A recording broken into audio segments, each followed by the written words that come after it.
আসসালামু আলাইকুম। এক বস্তা চাউল ইনটেক খোলা নাই। দেখেন এটা হচ্ছে 25 কেজি বস্তা আমিন 28, আর এটার ওয়েট আছে।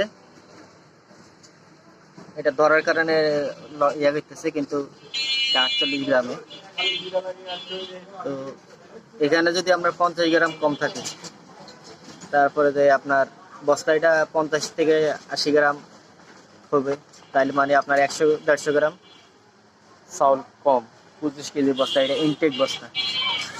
এটা যদি ভুল বসাতে হয় তাহলে মানা যায়, আর যদি এটা যদি কোম্পানি বা কোনো চক্র এভাবেই করে থাকে, বোঝেন তাহলে কত কেজি চাউল প্রতিদিন বিক্রি হয়, কত বস্তা বিক্রি হয়। 100 গ্রাম করে হইলে অনেক টাকা।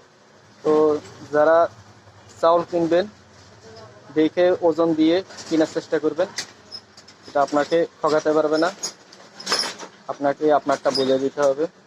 তো আমরা যদি এটা যদি খুচরা বিক্রি করতে যাই, তাইলে আপনার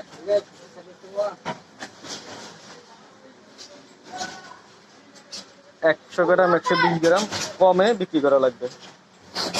তো আপনারা যদি এটা প্রতিবাদ এভাবেই করতে হবে, ওজন দিয়ে নিতে হবে এবং এটা প্রতিরোধ করতে হবে, নইলে দেশ ঠকতেছে, মানুষ ঠকতেছে, আমরা ঠকতেছি। তো এটা আপনাদেরকে এর আগেও পাইছিলাম, তো তখন মনে করছিলাম যে হয়তো বা কোনো কারণবশত হয়ে হচ্ছে। এই চাউল না, অন্যান্য চাউলগুলো তো সেম কেজিতে কম দেওয়া হয়। তো আপনারা এটা দেখে নেবেন। আসসালামু আলাইকুম।